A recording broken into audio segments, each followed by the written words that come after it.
بسم اللہ الرحمن الرحیم۔ مسلم لیگ نون اور پیپلز پارٹی کے مابین جو کچھ ہو رہا تھا، کچھ لوگ اس کو نورا کشتی کہتے تھے۔ بہرحال میں اس کو نورا کشتی نہیں سمجھتا، کیونکہ مسلم لیگ نون اور پیپلز پارٹی آپس میں دل و جان سے دست و گریبان تھے، لیکن دست و گریبان ہونے کے ساتھ ساتھ وہ ایک دوسرے سے الگ بھی نہیں ہونا چاہتے، کیونکہ ایک دوسرے میں ان کی جان ہے، اور اگر وہ اکٹھے ہیں تو ابھی حکومت میں ہے، اگر وہ الگ الگ ہو جاتے ہیں تو نہ ان کی چلے گی حکومت سندھ میں، نہ ان کی چلے گی پنجاب میں، نہ مرکز میں، اور بلوچستان میں بھی پیپلز پارٹی کی حکومت ہے۔ کوئی بھی پارٹی اپنا اقتدار کھونا نہیں چاہتی۔ بہرحال معاملات کچھ اس طرح سے ہوئے کہ بلاول بھٹو زرداری کی طرف سے گو کہ مریم نواز شریف صاحبہ کے حق میں بیان دیا گیا، ساتھ ہی ان کی طرف سے کہہ دیا گیا کہ لوگوں کی مدد کی جائے، ہمارے بے نظیر انکم سپورٹ پروگرام ہے اس کے ذریعے کی جائے، ساتھ ان کی طرف سے اور بھی کئی مشورے دیے گئے۔ ان مشوروں کو مریم نواز شریف صاحبہ کی طرف سے کسی اور نظر سے دیکھا گیا، اور پھر انہوں نے جو کچھ ان کے ساتھ کر دیا۔ پھر جس طرح سے مریم نواز شریف صاحبہ کی طرف سے کہا گیا کہ پنجاب کی طرف اٹھنے والی انگلی توڑ دی جائے گی،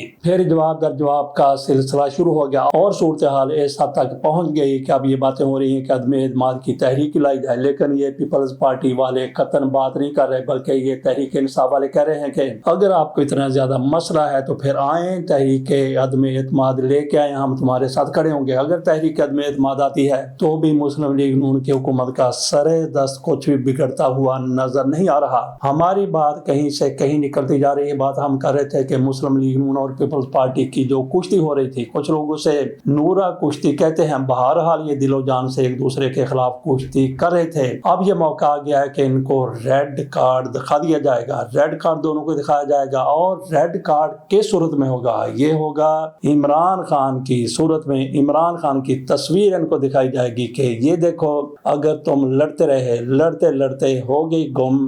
دونوں کی چونچ دونوں کی دم، تو یہ عمران خان کا کارڈ ان کو دکھایا جائے گا، ان کی تصویر دکھائی جائے گی کہ اگر تم لڑتے رہے تم گھر جاؤ گے، اور پھر عمران خان آ جائے گا۔ عمران خان آیا تو پھر تمہارا کیا بنے گا کالیا، یہ ان کے سامنے سوال رکھا جائے گا، تو یہ بالکل آرام سے ایک دوسرے کے مطالبے مان لیں گے۔ پیپلز پارٹی کی طرف سے پہلے تو یہ کہا جا رہا تھا کہ مریم نواز شریف صاحبہ نے جو کچھ ہمارے خلاف کہا ہے وہ اس پر معافی مانگی، اور پھر ان کی طرف سے تھوڑی سی پسپائی اختیار کی گئی، اور کہا گیا راجہ پرویز اشرف کی طرف سے کہ کوئی بھی ذمہ دار اس پر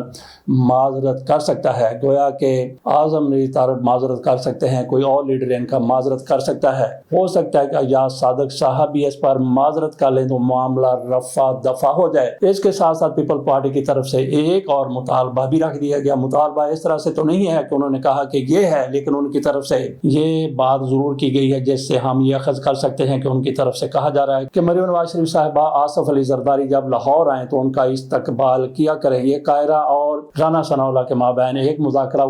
ہوا یا پھر ایک ٹاک شو میں موجود تھے، وہاں پہ ان کی طرف سے بات کی گئی، وہاں پہ رانا ثناءاللہ کہہ رہے تھے کہ یہ کوئی ہماری ایسی لڑائی نہیں ہے، ادھر نواز شریف بات کریں گے، ادھر آصف علی زرداری بات کریں گے، یہ دونوں آپس میں بات کر لیں گے، یا پھر زرداری اور شہباز شریف کی بات ہو جائے گی اور سارا معاملہ حل ہو جائے گا۔ دونوں کے مابین صرف ایک رابطے کی ضرورت ہے، یہ مسئلہ حل ہو جائے گا۔ اس موقع پر قاہرہ کی طرف سے باقی بھی کئی باتیں کی گئی، بڑا زور لگا کے وہ بول رہے تھے، جبکہ رانا ثناءاللہ بڑے دھیمے انداز میں بات کر رہے تھے۔ دھیمی آواز تو خیر ان کی بھی نہیں تھی، لیکن ان کے مقابلے میں وہ دھیمے بول رہے تھے۔ اس موقع پر قاہرہ کی طرف سے کہا گیا کہ دیکھیں کہ آصف علی زرداری کا استقبال کرنے کے لیے مریم نواز شریف صاحبہ کبھی ایئرپورٹ پر نہیں گئی، تو کیا یہ مطالبے کی صورت میں رکھیں گے کہ مریم نواز شریف صاحبہ ایک تو آصف علی زرداری کا استقبال کیا کریں، اور اس سے پہلے جو کچھ ان کی طرف سے کہا گیا اس پر معافی مانگے۔ ناظرین، آپ کو یہ بھی پتا ہے کہ وہ بول جو دوڑ رہا ہوتا ہے اس کو ایک رومال، ریڈ رومال اس کو دکھایا جاتا ہے، وہ پھر کس طرح سے چڑھائی کرتا ہے، کس طرح سے لوگوں کو آگے لگا لیتا ہے۔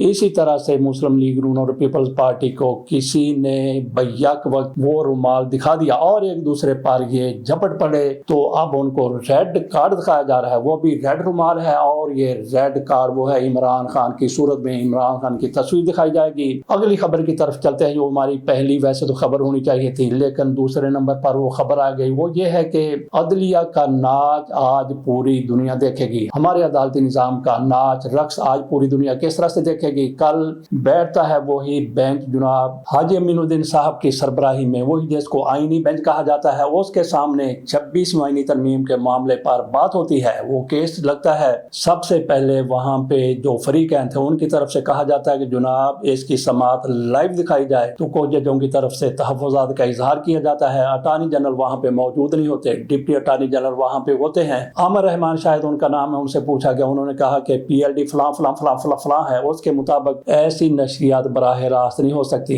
تو وہاں پہ بیٹھے ججوں کی طرف سے کہا گیا کیسی احمقانہ بات کرتے ہو، اب تک کل تک تو جس طرح سے قاضی فائسہ کی طرف سے یہ سارا کچھ کیا جا رہا تھا، سماعتیں دکھائی جا رہی تھی، کون سی پی ایل ڈی پہلے والی لے کے بیٹھ گئے ہو۔ بہرحال حاجی صاحب کے سامنے، امین الدین صاحب کے سامنے ایسے دلائل پیش کیے گئے کہ بینچ کی طرف سے کہہ دیا گیا کہ کل سے اس کی سماعت لائیو ہوگی، یعنی آج سے سماعت لائیو ہوگی، لیکن آج دیکھا جائے گا کہ بینچ کس طرح سے اس کی کمپوزیشن ہونی چاہیے، کیا یہی 6-7 رکنی بینچ بیٹھے گا جس کو آئینی بینچ کہا جاتا ہے، یا پھر جس طرح سے کئی لوگوں کی طرف سے کہا گیا، بلکہ کچھ ججوں کی طرف سے بھی کہا گیا کہ اس پر ایک فل کوڈ بنایا جائے، سارے کے سارے جج بیٹھے ہیں، اس پر آج فیصلہ ہونا ہے۔ تو ناظرین آپ یہ لکھ لیں، کیونکہ جس طرح سے پہلے کی صورتحال چلی آ رہی ہے، جس طرح سے پہلے کا کنڈکٹ ہے، اس کے مطابق یہی جج فیصلہ کریں گے، سارے کے سارے کوڈ کو نہیں بٹھایا جائے گا۔ ویسے اگر فل کوڈ کو بھی بٹھا دیا جائے پھر بھی ان کی مرضی کے مطابق ہی فیصلہ آنے کا امکان ہے، کیونکہ یہاں پہ ہر کوئی کمپرومائز ہوا بیٹھا ہے، جج جو بھی کہیں ان کے بارے میں آپ کا جو بھی کانسیپٹ ہے، لیکن سارے کے سارے جج صاحبان سپریم کورٹ کے ہوں، ہائی کورٹس کے ہوں، سارے کے سارے کہیں نہ کہیں کمپرومائز ہوئے ہیں، کہیں نہ کہیں وہ سمجھوتا کیے بیٹھے ہیں۔ مولانا فضل الرحمان کی طرف سے کہا گیا،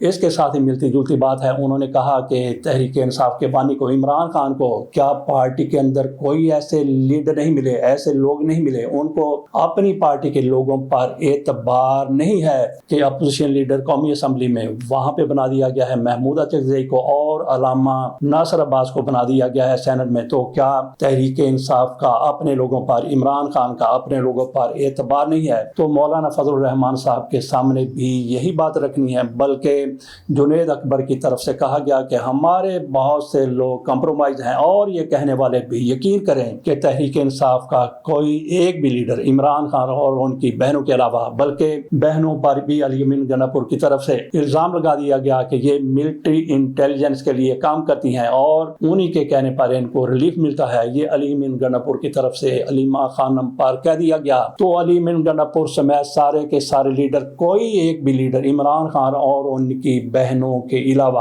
ایک بھی لیڈر ایسا نہیں ہے جو کمپرومائز نہیں ہوا، سارے کے سارے کمپرومائز ہوئے ہیں۔ تو عمران خان کی طرف سے جن لوگوں کو اپوزیشن لیڈر بنایا گیا ہے قومی اسمبلی میں اور سینٹ میں، یہ بھی کہیں نہ کہیں کمپرومائز ضرور ہیں، لیکن جس طرح سے ان کے لیڈر ہوئے ہیں، عمران خان کے لیے پھر یہی بہترین چوائس تھا، ایک تو یہ تحریک انصاف کے معاملے کو آگے لے جائیں گے، اور دوسرا ان کے بارے میں یہ بھی کہا جا سکتا ہے کہ ان کا چونکہ تحریک انصاف کے ساتھ کوئی تعلق نہیں ہے، تحریک انصاف سے تعلق نہ ہونے کا مطلب یہ ہے کہ تحریک انصاف کے یہ ممبر نہیں ہیں، بہرحال ان کے یہ کولیشن پارٹنر ہیں، ان کے یہ اتحادی ہیں، تو وہ کئی معاملات کے حوالے سے بات کر سکتے ہیں۔ تو جہاں تک کمپرومائز ہونے کی بات ہے، کوئی جج یہاں پہ بڑے بڑے جج صاحبان میں سے ایسا نہیں ہے جو کہیں نہ کہیں کمپرومائز نہ ہو۔ اسی طرح سے تحریک انصاف کی پوری لیڈرشپ وہ کمپرومائز ہے، اور خصوصی طور پر جو لوگ جیل میں گئے، جیل سے باہر آئے، جیسا کہ اعظم سواتی ہو گئے، اس کے ساتھ ساتھ شہریار افریدی ہو گئے، علی محمد خان ہو گئے، اور اس طرح کے لوگ جو جیل گئے اس کے بعد جو باہر آئے،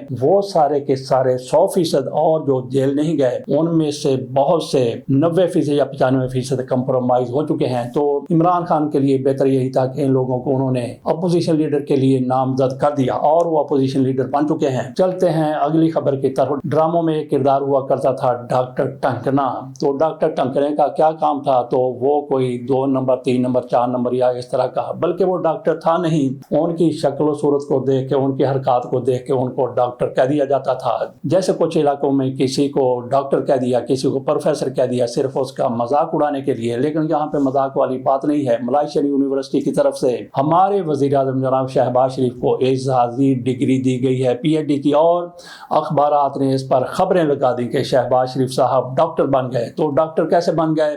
وہی ٹنکنا ڈاکٹر. اور سائیں جی تو لوگ ان کو پہلے کہتے ہیں, جس طرح سے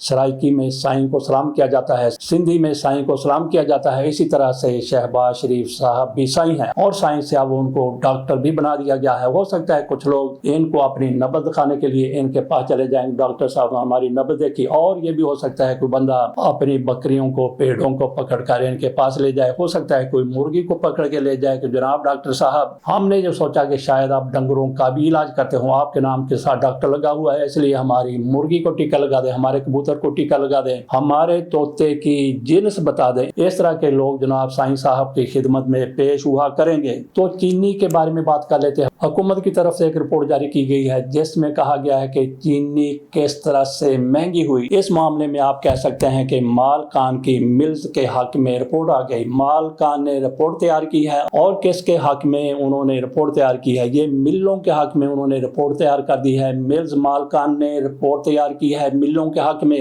اور کہا گیا ہے کہ امپورٹ یا ایکسپورٹ سے کوئی تعلق نہیں ہے. چینی ایکسپورٹ کی گئی, اس کی وجہ سے چینی مہنگی نہیں ہوئی بلکہ گنے کی پیداوار کم ہوئی تھی. اس وجہ سے پاکستان میں چینی مہنگی ہوئی ہے. یہ حکومت کی طرف سے رپورٹ پیش کی گئی ہے. تو اس پر آپ کیا کہہ سکتے ہیں؟ جو بھی کہنا ہے آپ کہہ سکتے ہیں. چلتے ہیں عمران خان کی طرف. ان کے بارے میں یہ خبریں اڑائی جا رہی ہیں کہ عمران خان کی طرف سے کہا گیا, جب وہاں پہ جیل میں عدالت لگی تو عمران خان کا میسج آ گیا. وہاں پہ آ کے عملے کی طرف سے بتایا گیا, جیل کے عملے نے بتایا, جب جج صاحب بیٹھے کرسی پر بیٹھے, انہوں نے کہا کہ ملزم کہاں ہے؟ وکیل کھڑے ہیں لیکن ملزم نہیں ہے. تو عملے کی طرف سے بتایا گیا کہ عمران خان صاحب کو کہا تھا کہ عدالت لگنے والی ہے. انہوں نے کہا کہ میں نے ابھی ایکسرسائز کرنی ہے, میں ایکسرسائز کروں گا, اس کے بعد میں شاور لوں گا. عمران خان کے لیے وہاں پہ گرم پانی کا, ٹھنڈے پانی کا, اور ہو سکتا ہے کہ دودھ کا اور شہد کا بھی ایک فوارہ وہاں پہ لگا ہو, شاور لگا ہو, اپنی مرضی سے وہ شاور لیں. تو عمران خان کی طرف سے کہا گیا پہلے ایکسرسائز کروں گا, پھر میں شاور لوں گا, اس کے بعد کافی پیوں گا, اور پھر میں عدالت میں پیش ہو جاؤں گا. عدالت میں یہ سارا کچھ بتایا گیا. تو جج صاحب کی طرف سے مقدمہ 20 اکتوبر تک ملتوی کر دیا گیا, کیونکہ اتنی زیادہ کاہلی نہیں ہے, اتنی زیادہ تیزی نہیں ہے مقدموں کو نمٹانے میں, کیونکہ وہاں پہ امین منہاج صاحب بیٹھے ہیں, ان کے سامنے بھی ایک کیس لگا ہوا عمران خان کی بریت کا. ان سے کہا گیا کہ جناب علی آپ ایسا کریں کہ اس عدالت کو روک دیں جو توشہ خانہ 2 میں فیصلہ دینے والی ہے. انہوں نے کہا کہ میں اسٹے آرڈر نہیں دے سکتا لیکن نوٹس کر سکتا ہوں. وہ بھی دیکھ رہے ہیں کہ پہلے وہاں سے سزا ہو جائے. 8 مہینے کے بعد انہوں نے کیس سنا ہے تو مزید بھی آگے لے جائیں گے. تو بات ہم کر رہے تھے جیل میں عمران خان کے شاور کی کیسی اہم کانہ یہ خبر اڑائی گئی ہے. عمران خان وہاں پہ آزاد نہیں ہے. عمران خان ایک قیدی ہیں, اور وہ اپنی مرضی سے تو اوپر اپنے کمبل بھی نہیں لے سکتے. ان کے سیل میں کبھی پنکھا چلتا ہے کبھی نہیں چلتا, ان کے سیل میں پانی آتا ہے کبھی نہیں آتا. وہ بھی ان کی مرضی ہے کہ پانی چھوڑے نہ چھوڑیں, ان کو پنکھا چلنے والا دیں یا پھر ہاتھ سے جھلنے والا دے دیں. عمران خان کی مرضی کے مطابق وہاں پہ کچھ بھی نہیں ہوتا. لیکن باہر آ کے بتایا جاتا ہے کہ عمران خان کے پاس اتنے زیادہ ایکسرسائز کے ٹول پڑے ہوئے ہیں, اور عمران خان کے پاس طرح طرح کے کھانے آتے ہیں, جیسے مرغی فلاں فلاں فلاں, سارا کچھ کہا جاتا ہے. لیکن ایک قیدی کی مرضی کچھ مرضی نہیں ہوتی, کیونکہ وہ انتظامیہ کی مرضی کا پابند ہوتا ہے. جب وہاں پہ آ کے عدالت بیٹھ گئی تو عمران خان کی کیا مجال تھی کہ وہ کہتا ہے کہ میں نے ابھی نہانا ہے, اس کے بعد میں نے پھر چائے پینی ہے, کافی پینی ہے, پھر میں وہاں پہ آ جاؤں گا. یہ سارے کا سارا عمران خان کو تحریک انصاف والے تو عمران خان کی جرت کے حوالے سے لے رہے ہیں. دیکھیں عمران خان نے کہا کہ پہلے میں نہاؤں گا پھر میں آؤں گا, لیکن دوسری طرف عمران خان کی بدنامی بھی ہو رہی ہے کہ دیکھیں کتنا یہ سر چڑھا قیدی ہے. کہتا ہے کہ میں نے ایکسرسائز کرنی ہے, پھر میں نے شاور لینا ہے, اور اس کے بعد میں نے کافی پینی ہے, پھر میں ٹہلتا ہوا وہاں پہ عدالت میں آ جاؤں گا. میرا خیال ہے کہ یہ ساری کی ساری ایسی اڑائی ہوئی باتیں ہیں. صنم جاوید کی طرف چلتے ہیں. ان کو پشاور سے گرفتار کیا گیا. اس سے پہلے ان کی بہن فلک جاوید کو اس الزام میں گرفتار کیا گیا تھا کہ سائبر کرائم ایجنسی کے پاس ان کے خلاف ایک مقدمہ درج تھا, اور یہ